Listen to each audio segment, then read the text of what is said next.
রাস্তা লাইটে যাবে।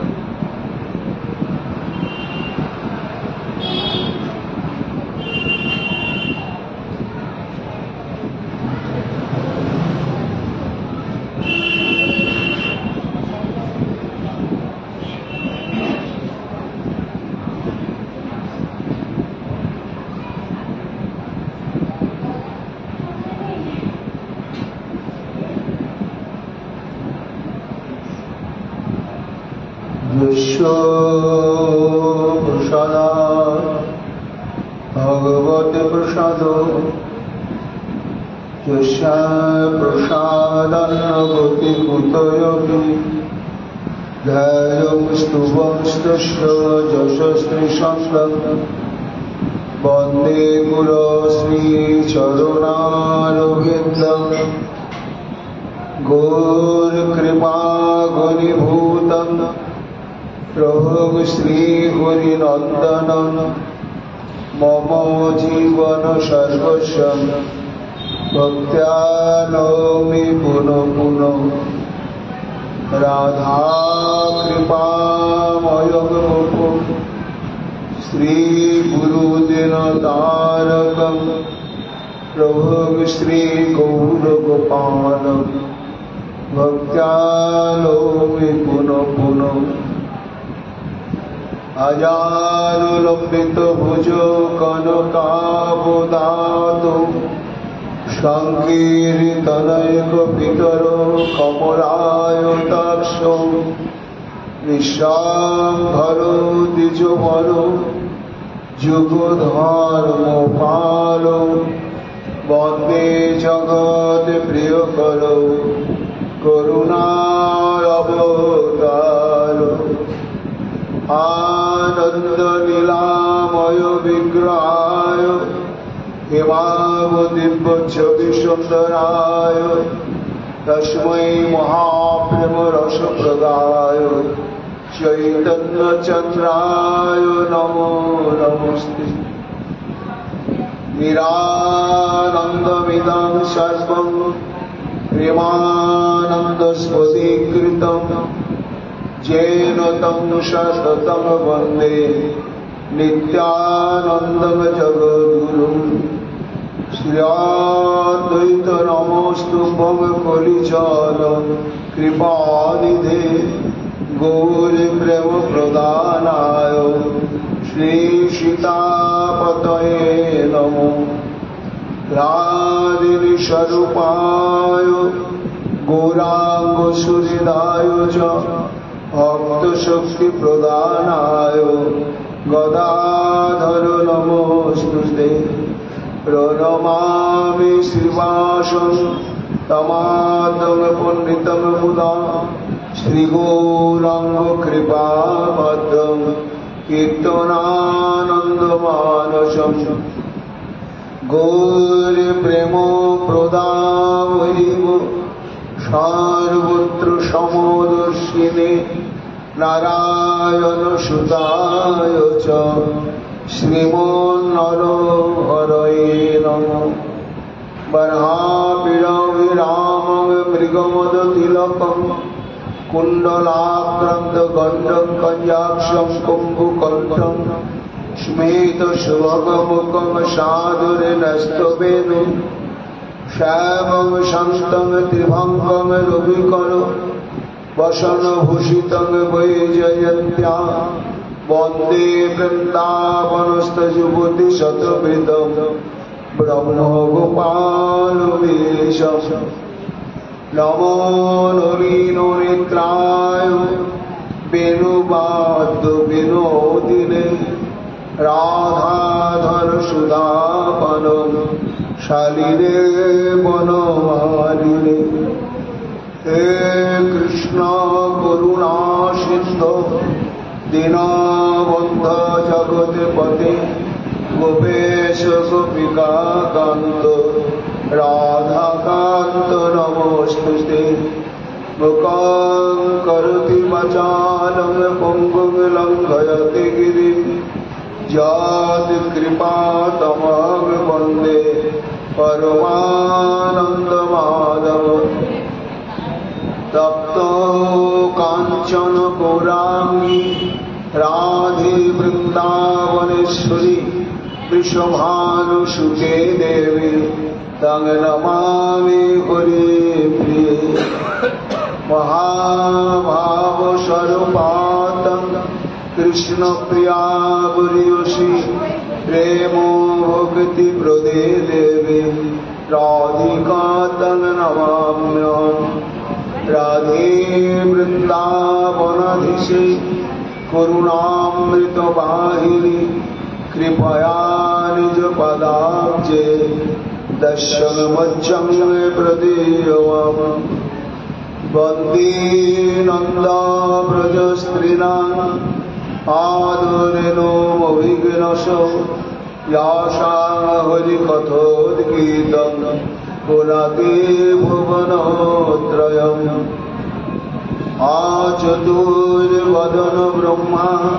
দিবাহুর পরোহরি অভালোচন শঙ্কর ভগবান বদলায়ন ইয়াং প্রভজন্তমনুপেতমপেতবৃদ্ধম দ্বৈপায়ন বিরহকাতরয়জুহাব উদ্রিক্তনময়াতয়তরকয়োগিনে দুষ্টম সর্বভূতহৃদয় পরিমাণতশ্রী তমাদিদেবম করুণানিধানম তমালবন্নম শ্রীতাবতারম অপার সংসার সমুদ্র সেতুম ভজামহে শ্রী ভাগবত স্বরূপম বঞ্চাকল্পতরুভ্যশ্চ কৃপা সিন্ধুভ্যৈব চ পতিতানাং পাবনেভ্যো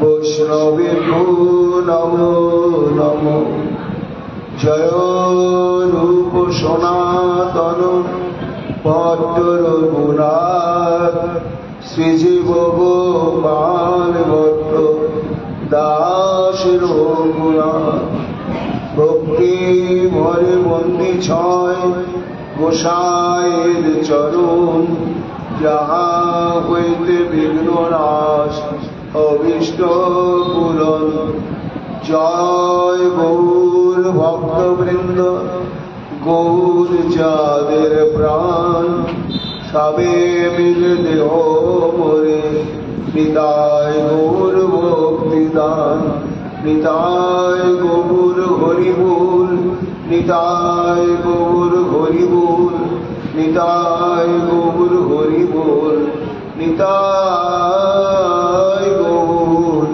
হরি হরিবুল।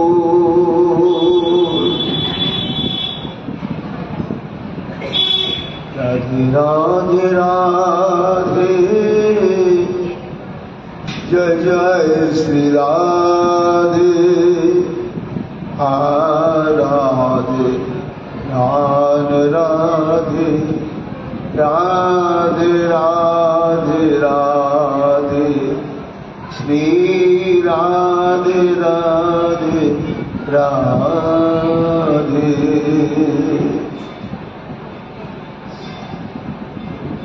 নায়ং শ্রী অঙ্গৌ নিতান্তরত প্রসাদ সার্যসিতাং নরিবিবন্ধ রুচাং কুতোন্য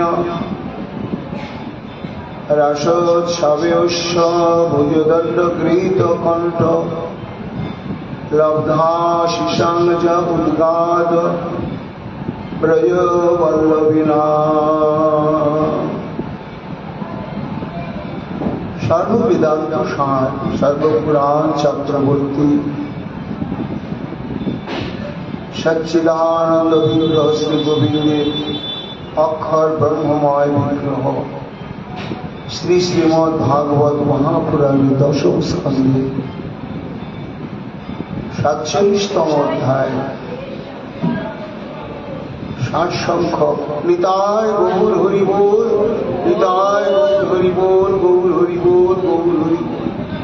জয় বৈষ্ণব জয় মহাপ্রভু জয় নিতাই জয় জয় নিতাই জয় জয়।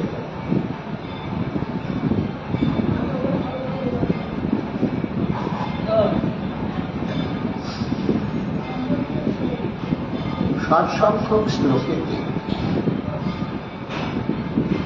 পরমহংস চূড়ামণি ছিল সুখদেব গোস্বামী পাদ, ব্রহ্ম শাবগ্রস্ত মহারাজ পরীক্ষিত কি বলছেন, মহারাজ 58 সংখ্যক শ্লোক থেকে উদ্ধব গোপীগণের মহিমা কীর্তন করে তিনি নিজেকে কৃতকৃতার্থ এবং সার্থক করবার জন্য প্রয়াসী করেছেন। ভাগবতে অনেক গীত আছে, স্তব আছে, স্তুতি আছে, তার মধ্যে রাধা দাস্য নিঃস্ব সাধকের জন্য মুখ্য পঞ্চগীত, বেণুগীত, গোপীগীত, যুগলগীত, ভ্রমর গীত, আর সর্বশেষ হচ্ছে গিয়ে এই উদ্ধব গীত। তার সব থেকে সংক্ষিপ্ত হচ্ছে উদ্ধব গীত, মাত্র 6টি শ্লোকে উদ্ধব 6টি গান গেয়ে এই বিশ্বের দরবারে গোপীগণের মহিমা কীর্তন করেছেন। কি মহিমা! আপাত দৃষ্টিতে পার্থিব দৃষ্টিভঙ্গিতে গোপীরা কি না বনচারিণী, অশিক্ষিতা, অপরিমার্জিত রুচি সম্পন্না, ভাবপ্রবণ, শাস্ত্র জ্ঞানহীন, সমস্ত কোয়ালিনী।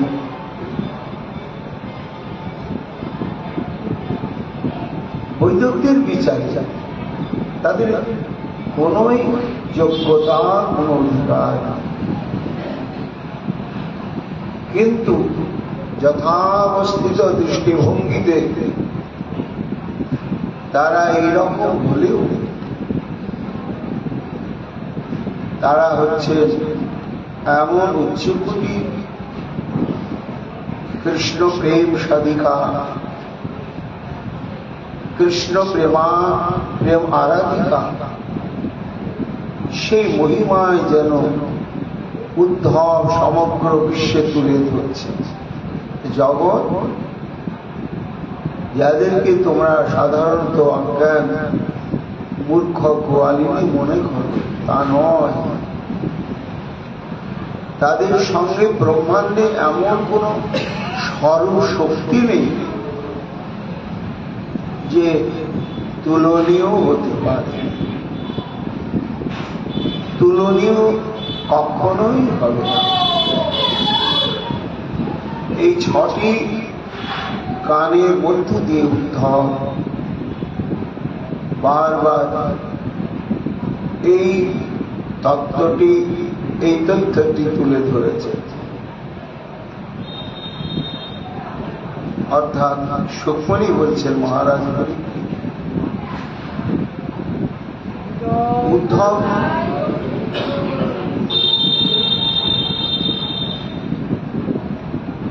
গোপীগণকে যথাবস্থিত দৃষ্টিতে দেখছে,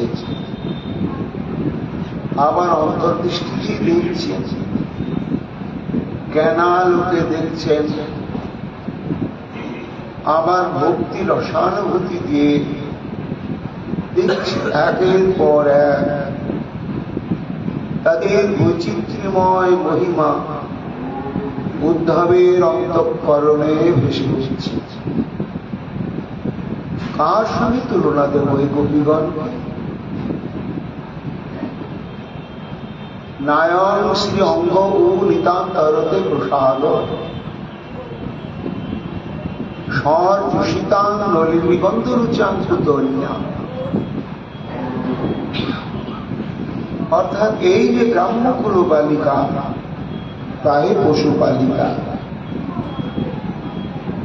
এই ব্রজ গোপিকা বৃন্দ তাদের সৌভাগ্যের পরাকাষ্ঠাটি কোথায় অভিব্যক্ত হয়েছিল পরিপূর্ণতম রূপে? না মহারাসলীলা। কেমন রাসলীলা? যে রাসলীলায় স্বয়ং শ্রীমন মহাদেবেরও প্রবেশ অধিকার মিলে নাই, এমন মহিমামণ্ডিত লীলা মহারাসলীলা। তা সেই রাসলীলাতে গোপীগণের সৌভাগ্যের দ্বার উন্মুক্ত হয়েছিল কিভাবে? না ভুজ দণ্ড গৃহীত কণ্ঠ শ্রীকৃষ্ণ তাদের নিয়ে রমণ করবে কিভাবে? নানা প্রকার গীত বাদ্য নর্তন ইত্যাদির মধ্য দিয়ে। তাই নৃত্য আরম্ভ হল। গোবিন্দ জিজ্ঞাসা করছেন, গোপীগণ তোমাদের আগমনের কারণ কি? তিনি তো ডেকেছেন, তিনি আজ সবাইকে নিয়ে নাচবেন। কেমন রাসের শব্দটা কি? আমার সকল রসের ধারা তোমাতে আজ হোক না হারা। অর্থাৎ মানুষের জীবনে হৃদয়েতে যত প্রকার আনন্দ আস্বাদনের বাসনা রয়েছে, আনন্দ আস্বাদনের প্রকরণ বা উপায় রয়েছে, মহারাসলীলায় অবাধে সব অভিব্যক্ত হয়েছে। গোপীগণের অন্তরে যত রসের ধারা, গোপীনাথের অন্তরে যত রসের ধারা, সেদিন কোটি কোটি ধারাতে উচ্চারিত হয়ে উঠেছিল। কেমন ভাবে? ভুজ দণ্ড গৃহীত কণ্ঠ। যার চরণ প্রান্তে একটু অগ্রসর হতেই বেদকর্তা ব্রহ্মা থরথর করে প্রকম্পিত তনু হন। এমন পরতত্ত্ব শ্রী গোবিন্দ আমার। সেই গোবিন্দ আজ গোপীগণকে নিয়ে ভুজদণ্ড গৃহীত কণ্ঠ, অর্থাৎ গোপিকার কান্দে বাহু পরিকুত হলে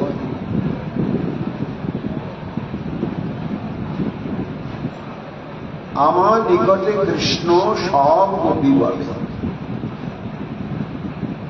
অর্থাৎ যত গোপী তত কৃষ্ণ, আর যত কৃষ্ণ তত গোপী। এই যে যত গোপী তত কৃষ্ণের, এটা তত্ত্বটা কি?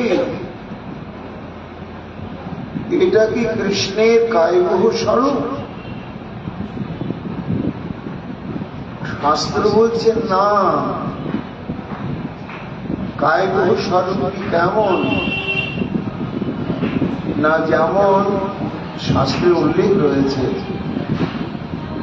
সৌভরী মুনির রমণ সুবাসনা জাগল,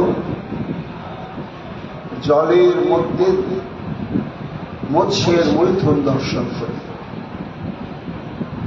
তখন তিনি ভাবলেন যে এটা তো আমার মধ্যে একটা সংস্কার হয়ে গেল, তো এটাকে ভোগ করে ক্ষয় করে ফেলতে হবে, না হলে আমি যোগের ঊর্ধ্বস্তরে অগ্রসর হতে পারব না। তখন তিনি মান্ধাত্মার কাছে তার একটা কন্যা প্রার্থনা করলেন যে আমি একটু বিবাহ করতে চাই, তোমার একটি কন্যাকে আমাকে অর্পণ করো। কিন্তু যোগক্লিষ্ট শরীর সৌভরমণি দেখে মান্ধাত্মা খুব চিন্তান্বিত হয়ে যে হাত চিরচিরে চেহারা, আর আমার পরম সুন্দরী ভরা যৌবনবতী সব কন্যা আমার ইচ্ছাকে হয়তো বিবাহ করবে, কিন্তু তার অসন্তুষ্ট থাকবে। আবার যদি মুনি এসেছেন সাক্ষাৎ, তার মর্যাদা রক্ষা না করি, তাহলে তো আমাকে নরকগামী হতে হবে। তাই তিনি কি করলেন? বললেন, মুনিবর, আমার কোনো আপত্তি নেই, কিন্তু আমার তো 50টা কন্যা, আপনি আমার কন্যার কাছে চলে যান, আমি অনুমতি দিচ্ছি।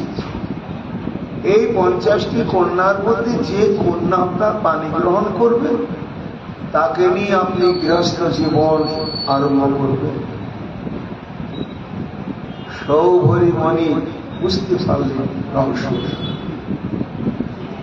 তখন তিনি পরম সুন্দর রূপ ধারণ করে যখন উপস্থিত হলেন, স্বয়ং বরা হয়ে মান্ধাত্তার 50টা কন্যায় সৌভরি মণির গলায় মালা দিয়ে 50টি কন্যার সঙ্গে বিবাহ হয়ে গেল। মান্ধাত্তা 50টি রাজপ্রাসাদ নির্মাণ করলেন, করে মেয়ে জামাইকে থাকার ব্যবস্থা করে দিলেন। নিশ্চিন্ত হলেন, কন্যাদায় থেকে মুক্ত হয়ে গেলেন। কিন্তু বছরখানেক অতীত হতে না হতে মান্ধাত্তার মনের মধ্যে একটা কৌতূহল, জামাই তো আমার একটা, আর মেয়ে তো 50টা, জামাই আমার কার ঘরে কদিন থাকে? যদি একদিন করেও থাকে, তাহলে 50 দিন পরে তবে একটা মেয়ে জামাইকে পাবে। তো সত্য বিবাহিতা রমণী সঙ্গহীনা হয়ে অতৃপ্ত থাকবে, কিন্তু তাদের তো কোনো অভিযোগও শোনা যায় না। তাই সৌভরি মণি কৌতূহলাক্রান্ত হয়ে মেয়েদের প্রাসাদে প্রাসাদে উপস্থিত হলে, আশ্চর্য, যে মেয়ে প্রাসাদেই যাচ্ছেন সেখানেই দেখছেন মেয়ে জামাই নির্বিঘ্ন আনন্দেই রয়েছে। আর মেয়ে বলছেন, বাবা, আমার দুঃখের শেষ নাই। কেন মা? বলে, তোমার জামাই তো সারা বছর আমার এই ঘরেই থাকছে, আমার অন্য বোন আর অন্য দিদি যে কি কষ্ট পাচ্ছে। প্রত্যেকে একই কথা বলছে। তার মানে তত্ত্বটা, তত্ত্ব হচ্ছে যে যোগ শক্তির প্রভাবে সৌভরি মুনি কায়মুখ রূপ প্রকাশ করেছিলেন, করে একই সঙ্গে তিনি 50টি কন্যার ঘরে জীবন যাপন করতেন। এখন এই যে রাসোৎসবে ভুজদণ্ড গৃহীত কণ্ঠ 300 কোটি গোপী, 300 কোটি কৃষ্ণ, এই যে কৃষ্ণ, তার সৌভরি মণি যেমন একটা মূল সৌভরি ছিল, আর 49টা সৌভরি হচ্ছে সৌভরির যোগশক্তির দ্বারা নির্মিত আসল। তা মহারাস লীলায় যে শ্রীকৃষ্ণ যত গোপী তত কৃষ্ণ হলেন, তাহলে মূল কৃষ্ণকে আলাদা স্বয়ংরূপে ছিলেন, আর বাকি যত যত কৃষ্ণ সবগুলো যোগশক্তি বা অলৌকিক শক্তির দ্বারা। কিন্তু শাস্ত্র বলছেন না, এরকম বলবেন না। যোগীর কায়বহুরূপ প্রকাশ আর স্বয়ং ভগবানের বহু প্রকাশ এক তত্ত্ব নয়। এখানে প্রত্যেকটি গোপীগণ যে কৃষ্ণকে পেলেন, পরিপূর্ণতম ভাবে স্বয়ং কৃষ্ণকেই পেলেন। কৃষ্ণের কোনো অংশ কোনো যোগ শক্তিকে নয়। এই জন্য স্বয়ং রাধারানী থেকে আরম্ভ করে মহারাস মণ্ডলীতে গোপিকাগণ যে কৃষ্ণকে প্রাপ্ত হয়েছিলেন, পরিপূর্ণতম কৃষ্ণকে প্রাপ্ত হয়ে তারা সম পরিমাণে মহাভাগ্যবতী। এইবার গান গাইতে গাইতে উদ্ধব হচ্ছে যে এইভাবে ওই গ্রাম্যকুল বালিকা, তাই পশুপালিকা গোপিকা বৃন্দ সেদিন শ্রীকৃষ্ণের সঙ্গে একাত্ম হয়ে প্রতি অঙ্গে প্রতি অঙ্গ সংলগ্ন করে যে সুকৃতি, যে সৌভাগ্য, যে অনুগ্রহ প্রাপ্ত হয়েছিলেন, আচ্ছা এই অনুগ্রহ কি অন্য কেউ পেয়েছিলেন? কে পেতে পারে? দৃষ্টি পড়ল সমগ্র স্বরূপ শক্তির উপরে যিনি বিরাজ করছেন, বা সমস্ত রমণীকুলে শিরে যিনি বিরাজ করছেন, তিনি কে? তিনি মহালক্ষ্মীর স্বরূপা বৈকুণ্ঠেশ্বরী লক্ষ্মী দেবী, এবং তিনি সর্বক্ষণ নারায়ণের বক্ষ সংলগ্না। কিন্তু গানে গানে মহিমা কীর্তন করতে করতে উদ্ধব বলছে, এ জগৎ নায়ং শ্রীরঙ্গ নিতান্ত রতে প্রসাদ। নিতান্ত রতে মানে বৈকুণ্ঠনাথের প্রতি বৈকুণ্ঠেশ্বরী মহালক্ষ্মীর যে অনুরাগ, যে প্রীতি, যে প্রেম, তার মধ্যে বিন্দুমাত্র কোনো ফাঁক ছিল না। ওই ঐকান্তিক প্রেম নারায়ণের। কিন্তু এহেন মহালক্ষ্মী নারায়ণেতে এত গাঢ় রতি বিশিষ্টা হয়েও, নারায়ণের সঙ্গ প্রাপ্ত হয়ে যে সৌভাগ্য, যে আস্বাদন, যে সুকৃতি প্রাপ্ত হন নাই, আজকে মহারাস লীলাতে গোপীগণ যে সৌভাগ্য অনুগ্রহ প্রাপ্ত হল, তাহলে বৈকুণ্ঠেশ্বর প্রাপ্ত হন নাই। আচ্ছা, স্বর্গের যে সমস্ত অপ্সরা এবং স্বর্গীয় রমণীবৃন্দ রয়েছে, সর্যশীতান নলিনীগন্ধ রুচাঙ্কুতন্যা, উদ্ধব প্রত্যক্ষভাবে অনুভব করে ছুড়ে ছুড়ে বলছেন, এ জগৎ, এই যে স্বর্গের যে সমস্ত রমণী বৃন্দ, অপ্সরা বৃন্দ রয়েছে, তারা কেমন না পদ্মগন্ধা। তাদের অঙ্গ প্রত্যঙ্গ থেকে দিবানিশি সবসময় ভুরভুর করে টাটকা ফোটা পদ্ম ফুলেরই গন্ধ বের হয়। তারা দেবী, মানবী না। এবং এই গন্ধটা গন্ধদ্রব্য গায়ে মেখে ওরা প্রকাশ করে তা নয়, এটা স্বতঃসিদ্ধ গন্ধ। এবং তাদের রূপটাও, অঙ্গকান্তিটাও স্বর্ণ কমলের ন্যায়। কিন্তু তাদের এত কিছু প্রসাদন, এত কিছু উৎকর্ষ থাকার সত্ত্বেও আজকে গ্রাম্যকুল বালিকা গোপিকা বৃন্দ মহারাস লীলায় যে সৌভাগ্য প্রাপ্ত হলেন, তারাও পেলেন। তারা যখন পেলেন না, কুত কন্যা পৃথিবীর বুকে আর যে কোন রমণী পাবেন না, এতে আর কোন সন্দেহ রইল না। করিয়া নিতান্ত রতি ভজয় সদাই, লক্ষ্মী হইয়া এ মতো প্রসাদ নাই পায়। একান্ত নিষ্ঠানে নারায়ণের ভজনা করে লক্ষ্মী কখনো গোপিকা বৃন্দের সেই সৌভাগ্য প্রাপ্ত হয় নয়। পদ্মগন্ধা সুরবধূ কি বলিব তারি, এমতো প্রসাদ আনে লোহিতে না পারে।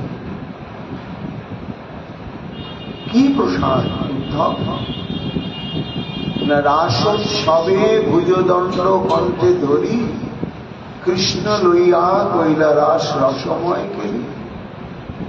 যে মতো প্রসাদ কৃষ্ণ কইলা গোপীগণে, তেমন প্রসাদ কে লোভিল ত্রিভুবনে।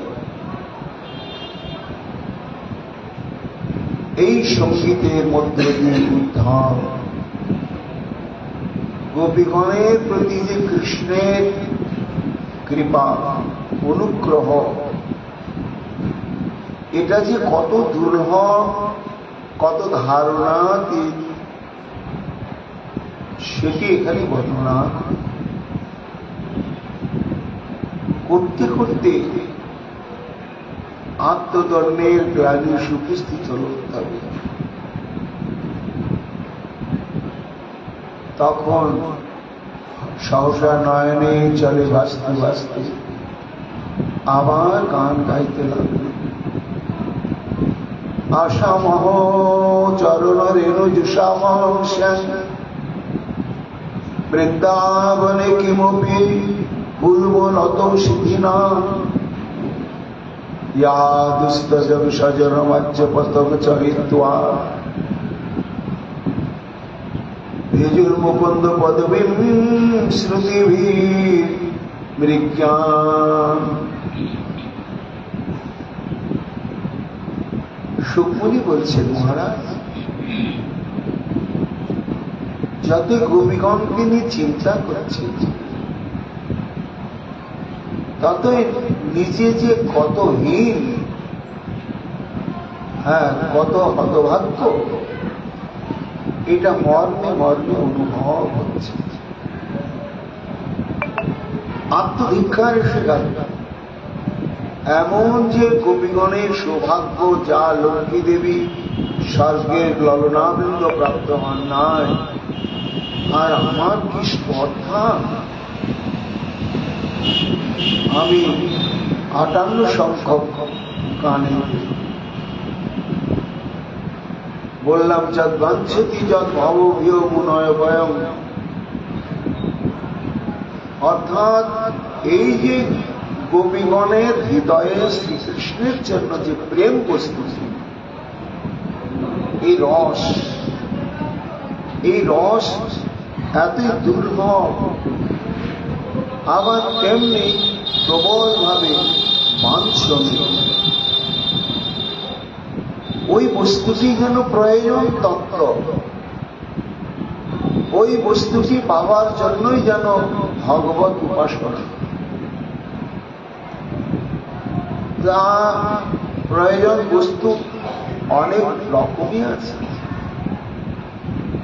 যোগীদের প্রাপ্য একরকম, কর্মীদের প্রাপ্য একরকম, জ্ঞানীদের প্রাপ্য একরকম।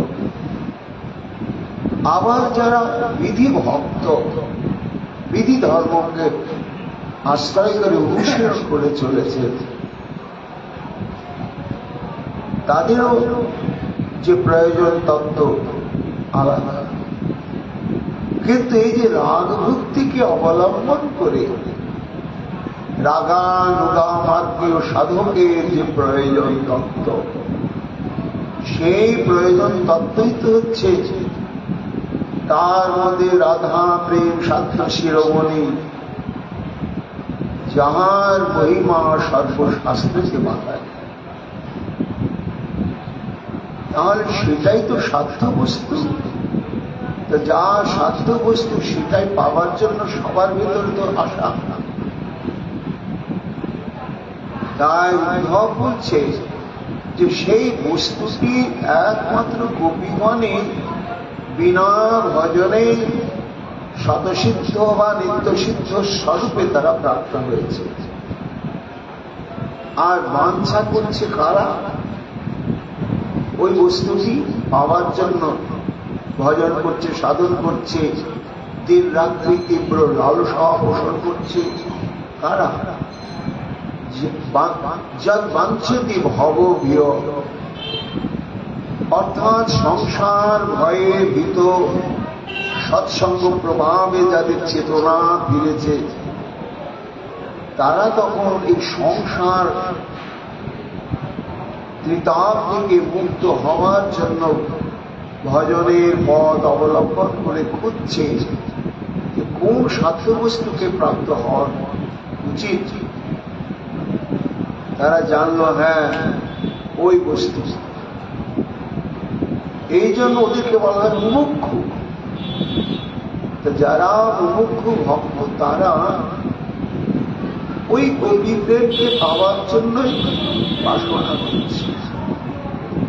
আচ্ছা, যারা মুমুক্ষু দশাকে উত্তীর্ণ হয়ে মুক্ত হয়ে গেছে, মায়ার প্রভাব থেকে মুক্ত হয়ে গিয়েছে, হ্যাঁ, এদের মধ্যে সব মনি ঋষিগণ, এহেন মনি ঋষিগণ পর্যন্ত তারা ভগবত কৃপা প্রাপ্ত হয়েছেন, এক জাতীয় প্রেম প্রাপ্ত হয়েছেন,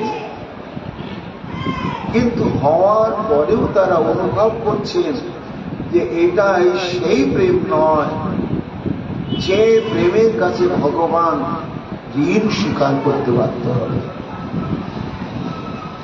সেই প্রেমের অধিকারীকে না একমাত্র গোপিকা বৃন্দ। তখন সেই সমস্ত মুক্ত মণিগণ তারাও তখন গোপীগণের হৃদয়ে যে কৃষ্ণ প্রেম ওটি পাওয়ার জন্য বাঞ্ছন্তি। তারপর উদ্ধব ওই শ্লোকে বলেছেন, বয়স আমরা যারা গৃহস্থ ভক্ত, সংসারের স্বামী স্ত্রী পুত্র কন্যা, সংসারের দায়িত্ব ভার সবকিছু নিয়ে আছি, আবার এর মধ্যেই প্রাণ ঢেলে ভজনও করে চলেছি, ভগবানের প্রতি অনুরাগ পোষণ করেও চলেছি। এইরকম যে আমরাও কি পেতে চাই না, কৃষ্ণ প্রেম ভক্তির স্বরূপ অনেক আছে। শান্ত রসেরও প্রেম, দাস্য রসেরও প্রেম, কিন্তু সর্বশ্রেষ্ঠ হচ্ছে ওই গোপী প্রেম। এই জন্য উদ্ধব বলছেন যে শুধু মুখ্য মুক্ত নয়, আমি বা আমার মতো যারা আমরাও সেই গোপীগণের বুকে যে কৃষ্ণ প্রেম ওই বস্তুটি পাওয়ার জন্য বাঞ্ছা করি। এটি প্রথম যখন তিনি উদ্ধার গীতা আরম্ভ করছেন তখন তাঁর অভিমতটি এটা প্রকাশ করেছিলেন, কিন্তু এই শ্লোকে তখন তার আত্মধিক্কার এসে গেল। মানে তোমার শ্রদ্ধা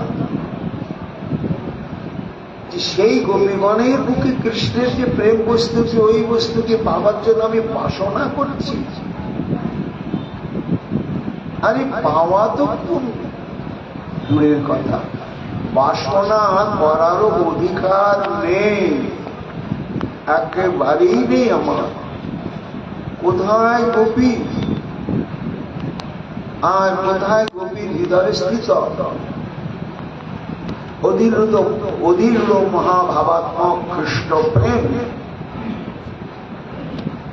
আর সেই বস্তুটি আমি বাঞ্ছা করছি। ধীর ধীর ধীর ধীর ধীর আত্মধিক্কার করতে করতে বললেন, না না না, আমি ওই প্রেম বস্তুটি পাওয়ার বাসনা আমার এটা দুরাশা, আমি অন্যায় করেছি গোপীগণ। যে বস্তুটি তোমাদের হৃদয়ের সম্পত্তি ওটা গোপীগণের হৃদয়ের মধ্যেই থাকবে এবং আছে, গোপী না হওয়া পর্যন্ত হবে না। তাহলে গোপীগণ যেন বলছেন, উদ্ধব তাহলে তোমার মনে কি বাঞ্ছা যাচ্ছে আমাদেরকে দেখে, আমাদের মধ্যেকার কৃষ্ণ প্রেম দেখে? তখন উদ্ধব গান গাইছে, কান্তি কান্তি, আমি অন্য কিছু চাই না। আসাম অহো অর্থাৎ ওহো, এই যে গোপীগণের পদলাঞ্ছিত রেণু কণিকা, এই রেণু কণিকাকে সেবা করছে প্রাণ ভরে কারা না? বৃন্দাবনে চরণ রেণু জুষামহম গুল্ম লতৌষধীনাম। বৃন্দাবনে বনে বনস্থিত এবং বৃন্দাবনের আঁকা বাঁকা পথের দুই ধার স্থিত গুল্ম মানে গুচ্ছ তৃণ, তাকে গুল্ম বলা হয়। আবার ভুই লতা, কতগুলো লতা থাকে, ওরা গাছে ওঠে না বা কোনো অবলম্বনে উপরে উঠবে না, ওরা মাটিতেই ছড়িয়ে যাবে। আবার ঔষধি, ঔষধি কাদের বলা হয় না, যে গাছ তৃণ জাতীয় গাছ বড় হয়, বীজ পেকে গেলেই গাছটাও মরে যায়, আবার তার শিকড় থেকে পরে গজা। এইভাবে যারা মরে যায় তাদেরকে বলা হয় ঔষধি লতা। আর গুচ্ছ তৃণ যেমন দুর্বা ইত্যাদি, এদিকে বলা হয় গুল্ম। তা এরা সেবা করছে, আস্বাদন করছে। কি আস্বাদন করছে না, ওই যে কৃষ্ণ অনুরাগিনী গোপিকা বৃন্দ যখন মহারাসস্থলীতে শ্রী গোবিন্দের অন্তরে রন্ত মনস্যাক্রে গোপিকা বৃন্দকে নিয়ে রমণীর তীব্র বাসনার উদয় হয়, তখন তিনি সমস্ত গোপিকাগণকে স্মরণ করে সে মুরলীর ধ্বনি করেন। আর ওই মুরলীর ধ্বনি শ্রবণ করে গোপিকাগণ কি করেন না, যে যে অবস্থায় ছিলেন সমস্ত ওই অবস্থার থেকেই তারা ঊর্ধ্বশ্বাসে হা কৃষ্ণ বলতে বলতে অভিসার। তাই যে চলছে, তারা কেউ পথ দিয়ে চলছে, কেউ এমন উদ্ভ্রান্তা হয়েছে বিপথে বনের মধ্য দিয়ে মাঠের মধ্য দিয়ে গোবিন্দের উদ্দেশ্যে চলছে। এইবার তাতে কি হলো, তারা নগ্ন পদে ছুটছেন তো, এইবার তাদের পদতাড়িত হয়ে ওই চরণের সংস্পৃষ্ট ধুলি কণাগুলো উড়ে উড়ে গিয়ে পড়ছে ওই বনের প্রান্তে বা পথের ধারে স্থিত গুল্ম লতা এবং ঔষধি। তারা গোপিকাগণের রেণু যে কি স্বাদ, কি মহিমা, কি রস, গোপী প্রেম দূরের কথা, গোপিকাগণের চরণের রেণু সেটাও চরম আস্বাদ্য জুষামন, তারা আস্বাদন করছে। এই জন্য বলে কোথায় ছুটছে, কেমন ভাবে ছুটছে, ইয়া দুস্তজম সজন মার্জুপথম চহিত্বা। দুস্তজম অর্থাৎ যা ত্যাগ করা যায় না, সম্ভব নয় কিছুতেই, এমন যে কুলধর্ম, বেদধর্ম, ধৈর্য, লজ্জা ইত্যাদি ইত্যাদি এবং আর্যপথ বর্ণাশ্রমোচিত বিঘোষিত যে সমস্ত শাস্ত্র সিদ্ধান্ত গৃহস্থ রমণীগণের জন্য বলা হয়েছে, এমনকি স্বজন বৃন্দকে সবাকে পরিত্যাগ করে তারা সেই পথে চলছে। কোন পথ? শ্রুতি বিজ্ঞান নিখিল শ্রুতির অধিষ্ঠাত্রী যে দেবতা বা দেবীগণ যে পথে গেলে গোবিন্দকে পাওয়া যাবে সেই পথটাকে অনুসন্ধান করে চলেছেন, কিন্তু আজ পর্যন্ত সেই পথে এই সব বেদ উপনিষদের অধিষ্ঠাত্রী দেব দেবী তারা কখনো অগ্রসর হতে পারে নাই, কেবল অন্বেষণে করে গিয়েছে। সেই জন্য সেই শ্রুতিগণেরও অনুসরণীয় বা অনুসন্ধানীয় সেই পথকে গোপীরা সর্বধর্ম লঙ্ঘন করে তারা ভজন করলেন, সর্ব ইন্দ্রিয়ের দ্বারা, সর্বমনোবৃত্তির দ্বারা শ্রী গোবিন্দের অশেষ বিশেষ বিধান করলেন। ওই অনুসার করে ওই পথ দিয়ে, আর সেই পথের ধারে ওই সমস্ত তৃণ, গুল্ম এবং লতা তারা গোপীগণের চরণ রেণুকণিকা স্পর্শ এবং অঙ্গে প্রাপ্ত হয়ে তারা নিজেরা কৃতকৃতার্থ। কাঁদতে কাঁদতে উদ্ধব বলছে, গোপীগণ ক্ষমা করুন, আমি ধৃষ্টতা প্রকাশ করেছিলাম যে তোমাদের হৃদয়স্থিত কৃষ্ণ প্রেম আমি পেতে চাই, আর আমি চাই না। তবে কি চাও তুমি? না এই বৃন্দাবনে একটা দুব্য ঘাস কিংবা একটা গুল্ম বা লতা হয়ে যদি কখনো জন্মাতে পারি, তাহলে এটাই হবে আমার চরম বাঞ্ছা পূরণ, আর আমার কোনো বাঞ্ছা নেই। বিধি যদি করিতরে গুল্মলতা বৃন্দাবনে, দিবাংশী সাজিতাম ব্রজগোপীর পদরেণু বিভূষণে। সুরে সুরে গাইছে উদ্ধব, বৃন্দাবনে যত আছে তরুলতা গণে, গোপীর চরণ মাধুরী কর এসে বনে। ত্রিনয়াক হইয়া জন্ম হও মোর তাতে, পদরজ গোপী লোভিব কোন মতে। অন্যভাবে ব্রজগোপীর চরণেরও পাওয়া যাবে না, কোন প্রকারেই পাওয়া যাবে, একমাত্র ওই গুল্মলতা ঔষধি জন্মের দ্বারাই প্রাপ্ত হওয়া যাবে।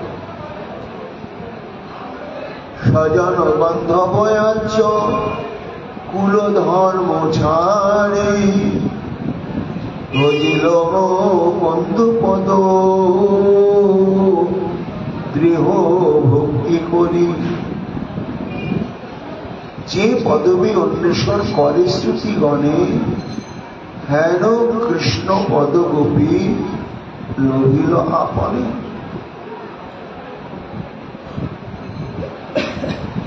কাঁদতে কাঁদতে গাইছি উদ্ধব,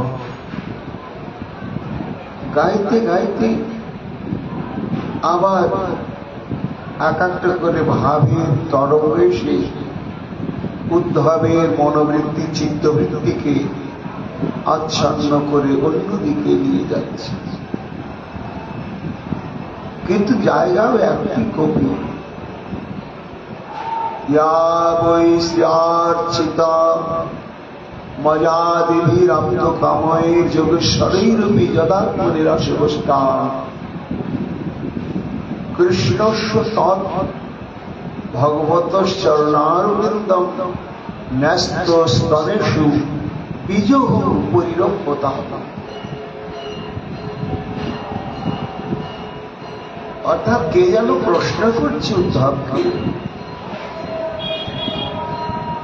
যে উদ্ধব, এই যে দুর্লভ বেদ উপনিষদ ইত্যাদি প্রতিষ্ঠাত্রী দেবদেবীর অন্বেষণীয় পথে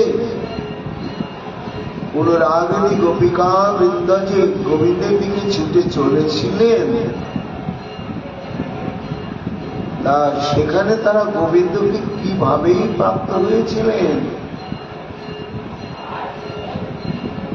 যে গোপীগণের পদরেণু তুমি পাবার জন্য একটা লতা গুল্ম হয়ে জন্মাতে চাইছ,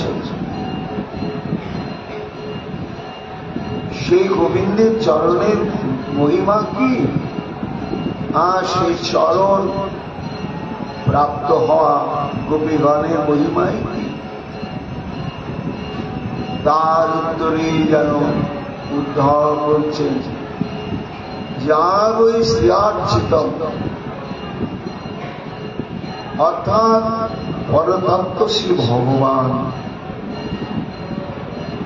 শ্রী ভগবানের যে অভয় চরণারবিন্দ, এই অভয় চরণারবিন্দ সরাসরি তুলসী মঞ্জুরি পুষ্পাদির দ্বারা স্থায়ীভাবে অর্চনের সৌভাগ্য কে পেয়েছে? একজনই পেয়েছে। কে? শ্রীয়া, অর্থাৎ বৈকুণ্ঠেশ্বরী লক্ষ্মী দেবী।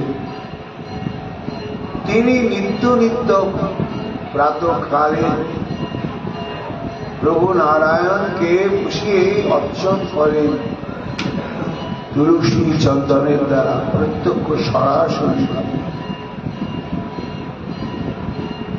আর কেউ পারেন না, একেবারে কি পারেন না?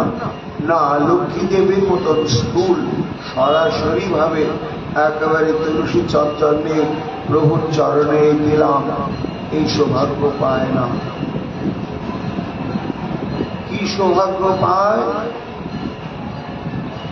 অয়াদিভীর আপ্তকাময়ী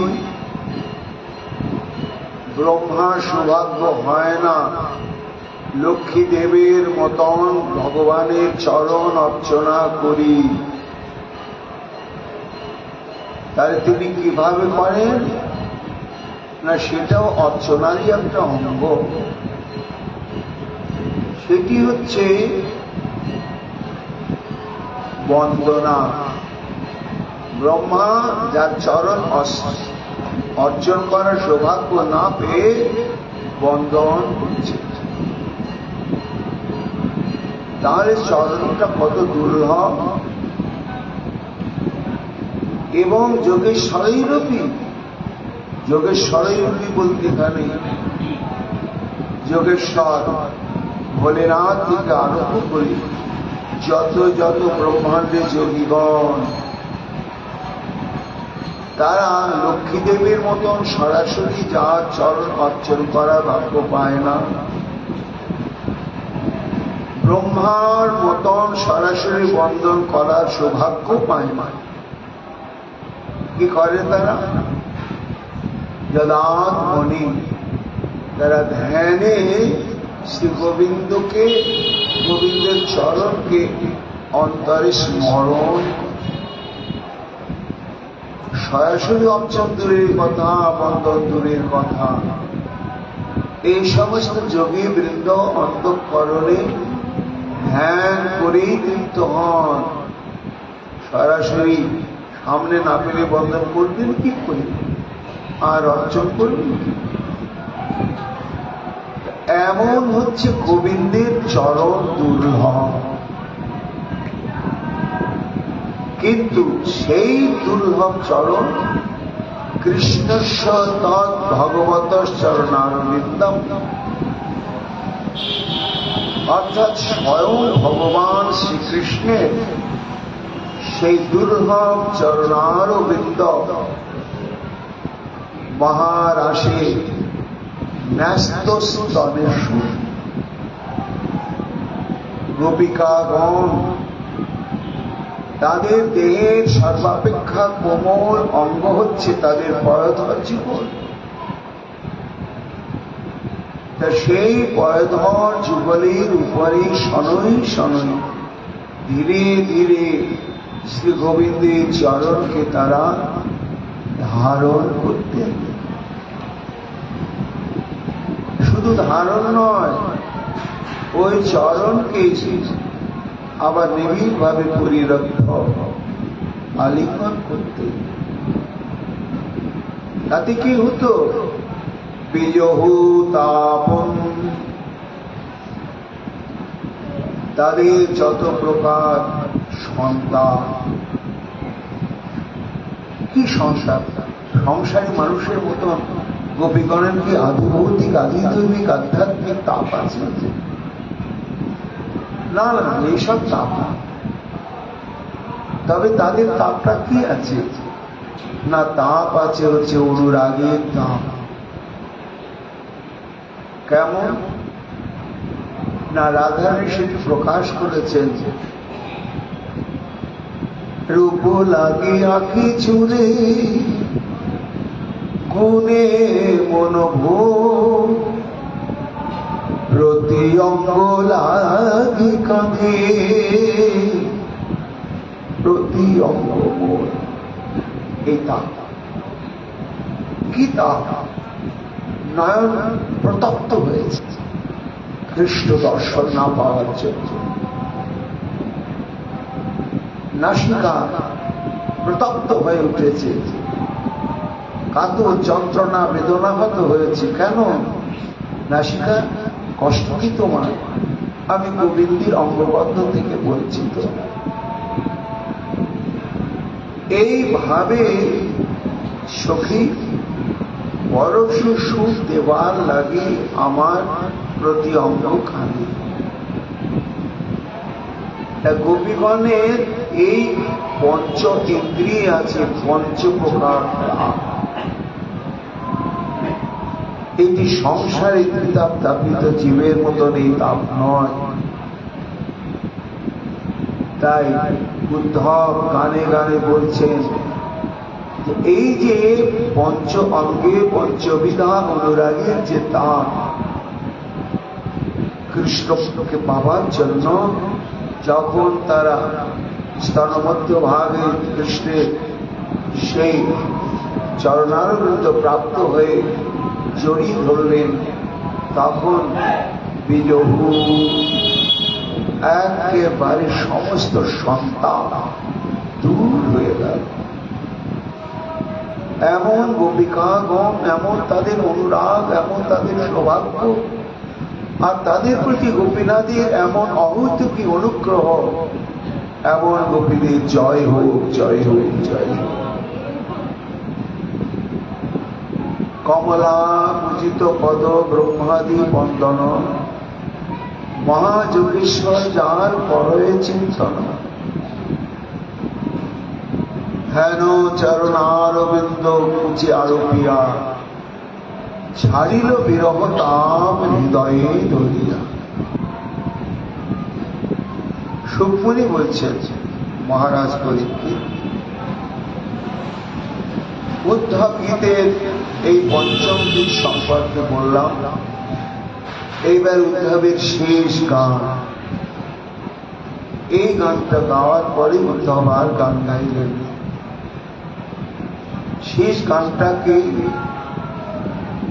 বন্দে নন্দ ব্রজ স্ত্রীনাং পাদরেণুমভিঘ্নস ইয়াসাং হরি কথন গীতং পুরাণে পুনাতি ভুবনত্রয়। অর্থাৎ আমি সেই নন্দব্রজে স্থিত গোপিকাগণের চরণস্থিত একটা রেণুকে আমি বন্দনা করি। একটা রেণু। কেন না, আমি এত নগণ্য, এত অযোগ্য যে গোপীগণ বা গোপীগণের চরণ বা গোপীগণের চরণের সমস্ত সংলগ্ন ধূলিকণা বন্দনা করার মতন যোগ্যতা, ভাষা, ভাব, প্রেম আমার নেই। আমি অধম। কিন্তু প্রণাম বা বন্দনা ইষ্টদেবীকে তো করতেই হয়।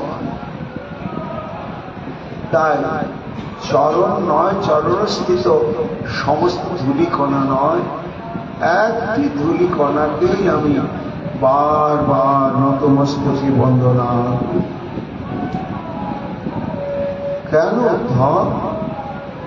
তুমি এত গোপীগণের মহিমা গানে মুখরিত হয়েছ কেন? কি দেখলে তাদের মধ্যে? যা সাংঘরি কত কীর্তন পুনাদি ভুবনত্রয়। ওগো বিশ্বে ভক্তগণ শুনুন, যাদের হরি কথোৎকীর্তন, যাদের হৃদয় মিশ্রিত অনুরাগ মাখা, তাদের প্রাণ নিরানো ভালোবাসা সম্পদ শ্রী গোবিন্দের অমৃতময় লীলা কথার ধ্বনি পুনাতি ভুবনত্রয়ম, অর্থাৎ স্বর্গ মর্ত পাতাল ত্রিভুবনকে মহাপবিত্র করে দেয়। যাদের মুখনিসৃত গুণগাথা এমন নন্দ ব্রজস্থিত গোপিকাগণের চরণের একটি মাত্র ধূলিকণিকা, তার আমি বন্দনা করি। আমার গীতকে এখানে আমি বিশ্রাম দিলাম। বন্দ ব্রজ বধূ পদ রেণু নিরন্তর, যার পুণ্য গুণ কথা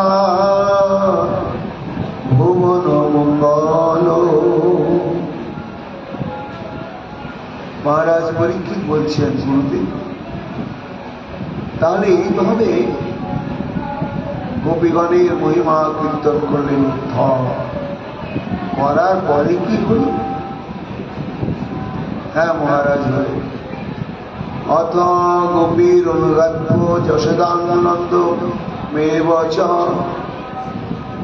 গোপনা মন্ত্র দশার যশনারুরোহ রতম রোহে রতম। ধীরে ধীরে একটা ভাবের রাজ্যে ডুবেছিলেন উদ্ধব। এইবার মনে পড়ে গেল ফিরে যাওয়ার কথা। কেন? আমার প্রিয় প্রভু তো পথপানে তাকে অপেক্ষা করছে। যে উদ্দেশ্যে উদ্ধবকে পাঠালাম, সে উদ্দেশ্য ঠিকভাবে সাধন করতে পারল কিনা, আর সাধন করতে গিয়ে আমার উদ্ধবের কি অনুভব হল, এটি জানার জন্য যেন মথুরায় শ্রী গোবিন্দ আমার যে পথে উদ্ধবকে ব্রজের দিকে বিদায় করে দিয়েছেন, সেই পথের পানেই যেন তাকিয়ে আছে। এতক্ষণ এতদিন বাদে উদ্ধবের মনে এবার শ্রী গোবিন্দের মুখখানা ভেসে উঠল। তখন চিন্তা করলেন যে আর এখানে থাকা উচিত হবে না। কেন না, আমার প্রভু তো আমাকে এখানে বসবাস করতে পাঠান না, আমাকে পাঠিয়েছেন একটা কার্য সাধনের জন্য, আর সে কার্য সাধনটা করে আমাকে তো ফিরে যেতে হবে। তাই সুখমণি তখন মথুরায় ফিরবার জন্য গোপীর অনুধাব্য যশোদানন্দ মেবচ, অর্থাৎ সমস্ত গোপীগণের কাছে হাত জোর করে বিনীত ভাবে মা যশোমতী এবং নন্দ মহারাজ প্রত্যেকের কাছে এবার অনুমতি প্রার্থনা করলেন যে হে গোপিকাবৃন্দ, হে মা যশোমতী, হে বাবা নন্দ, আমাকে তো ফিরে যেতে হবে। প্রভু তো আশাপথপানে চেয়ে রয়েছে। এইভাবে সবার কাছ থেকে অনুমতি প্রার্থনা করলেন। করার পরে গোপানা মন্ত্র, তখন সবার অনুমতি প্রাপ্ত হয়ে মথুরায় যাওয়ার জন্য আরোহী রথম, রথে গিয়ে বসলেন উদ্ধব। গোপীগণে আজ্ঞা মাগে লইল মতি নন্দ যশোদার ঠাঁই করিয়া বিনতি। গোপগণে সম্ভাসিয়া মাগিল বিদায়, রথে চলি উদ্ধম চলিল মথুরা। এবারে রথে যখন উঠেছেন তখন গোপীগণ, নন্দ বাবা, মা যশোমতী ইত্যাদি সবার ঘোরটা কেটে গেল। একটা আনন্দে ছিল উদ্ধবকে নিয়ে, কৃষ্ণ কথা রসের সমুদ্রে ডুবেছিল। তাই দেবেত বিদায় দিচ্ছে, ফিরে যাচ্ছে কোথায়? কৃষ্ণের কাছে যাচ্ছে। তাই তং নির্গতং সমাসাদ্য নানা উপানয়ন পানয়ন নন্দাদয় রাগেন প্রবচন সুলোচন।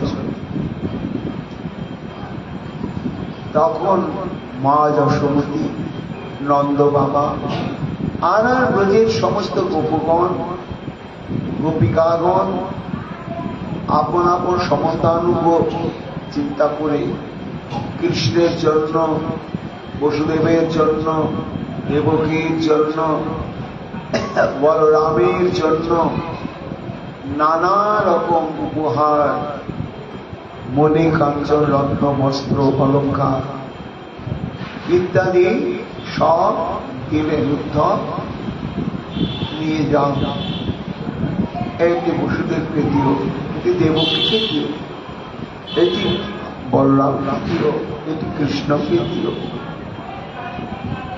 বলতে বলতে সুখমণি বলছেন প্রবচন শ্রলোচনা, হাও হাও করে কাঁদতে লাগলে নন্দ বাবা, আর ধৈর্য ধারণ করে থাকতে পারল। কৃষ্ণের মতোই তো দেখতে উদ্ধব। তাই উদ্ধব যতক্ষণ চোখের সামনে ছিলেন ততক্ষণ মনে হচ্ছিল যেন কৃষ্ণই আছে। এবার বিদায় নিতে চলেছে, তাই কাঁদতে কাঁদতে বলছেন উদ্ধব,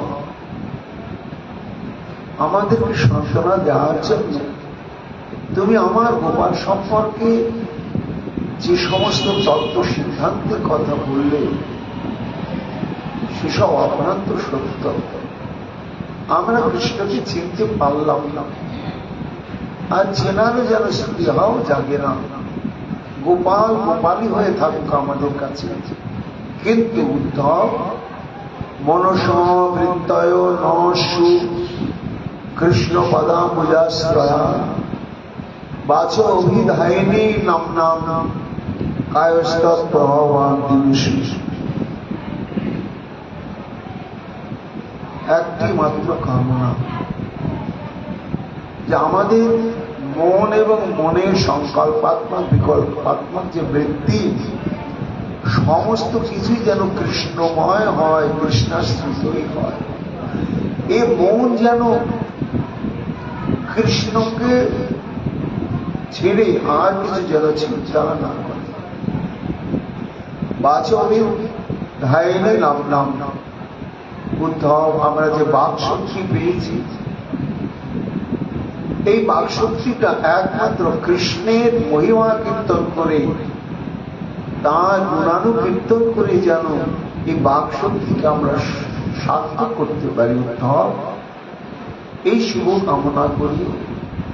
কায়স্তৎপ্রভাবাদিনাশু, মন বাক্য এবার শরীরের কথা বলছে। এই শরীরের সার্থকতা হচ্ছে প্রণামে, দণ্ডবতে। তাই এই শরীরটা যেন তোমার কৃষ্ণ ভগবান, সে ভগবানের চরণে যেন সহস্র কোটিবার বারবার প্রণত হয়।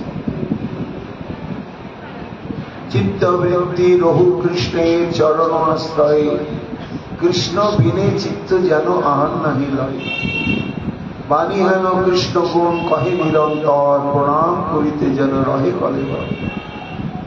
আর একটি কর্মবীর ব্রাহ্ম মানানাং যত্র কাপিশ্বরেচ্ছয়া, মঙ্গলাচরিতৈ দানৈ রতির ন কৃষ্ণ ঈশ্বর। জন্মেছি, মৃত্যু তো হবে, এটা তো মেনে নিতে হবে। আর মরণের পরে কর্মফল অনুসারে পাখিও হতে পারে, পশু হতে পারে, যাই হই না কেন, যে করেই আমার জন্ম হোক না কেন,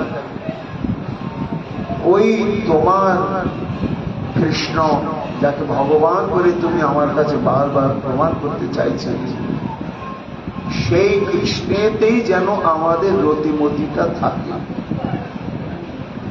আর মঙ্গলা চৈতুর্দানয় রতির্ন। আর যদি মনুষ্য কুলে বা বিদ্য বৈভব সম্পন্ন বংশে জন্ম হয়, তখন যে দান ধ্যান ইত্যাদি শুভ কর্মসমূহ, এই সমস্ত যেন ওই কৃষ্ণের চরণে রতিমতি পাবার জন্যই এসব অনুষ্ঠান হয়। এই বলতে বলতে সুখমণি বলছে, আর বাক্যস্ফুরণ হল না মহারাজ নন্দে। একেবারে বুক ভেঙে কান্না, চোখের জলে উদ্ধবের হাতটা বুকের মধ্যে নিয়ে ভিজিয়ে দিলে আবার উদ্ধব। কর্মবন্ধে যথা দয়া হয়, অতপতি জন্মে জন্মে যেন কৃষ্ণের হেমতি। প্রভুর ইচ্ছায় জন্ম হোক যথা তথা, কবু যেন না ছাড়ি কৃষ্ণের গুণগাথা। এইভাবে গোপীগণ এবং নন্দ বাবা এবং সভাজিত গোপই কৃষ্ণ ভক্তা নারাদেব উদ্ধব পুনরাগচ্ছন মথুরান কৃষ্ণ বালিকা। সুখমণি বলছেন, মহারাজ এইভাবে সমস্ত গোপিকাবৃন্দ এবং গোপবৃন্দ তথা নন্দ বাবা তাদের ভক্তি মাখা অভ্যর্থনা, সম্মাননা, পূজা ইত্যাদি প্রাপ্ত হয়ে ভারাক্রান্ত হৃদয়ে যে মথুরা নগরী তখনও শ্রীকৃষ্ণ কর্তৃক সংরক্ষিত অবস্থায় রয়েছে, সেই মথুরা নগরী সে পৌঁছালে। তারপরে কৃষ্ণায় প্রণিপত্তাহ,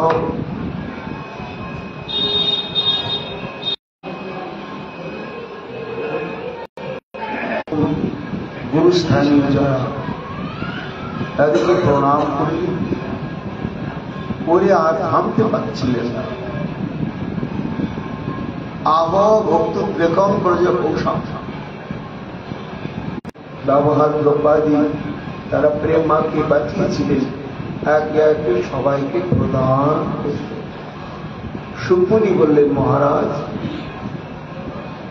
এইখানে উদ্ধব গীতির সঙ্গে সঙ্গে ভাগবতে দশম স্কন্ধে 47তম অধ্যায়ে এখানেই পরিসমাপ্তি হল।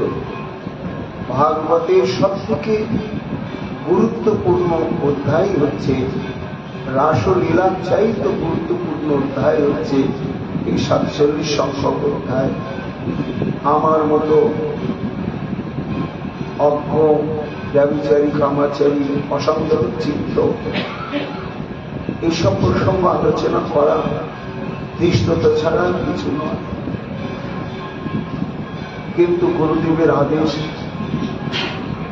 হরিকথার দ্বারা তার কৃষ্ণপাত করতে হবে। এই জন্য আজ অনেকদিন থেকে শুরু হয়েছিল উদ্ধব প্রসঙ্গ, অনেক রসাভাস, অনেক সিদ্ধান্ত বিরোধ প্রসঙ্গ আমার দ্বারা চালিত হয়েছে। এর জন্য সমস্ত বৈষ্ণব মণ্ডলীর কাছে আমি বিশেষভাবে ক্ষমা চেয়ে নিতেছি। আগামীকাল থেকে আমাদের অন্য প্রসঙ্গ শুরু হবে। এই প্রসঙ্গ এই বছরের মধ্যে সমাপ্তি।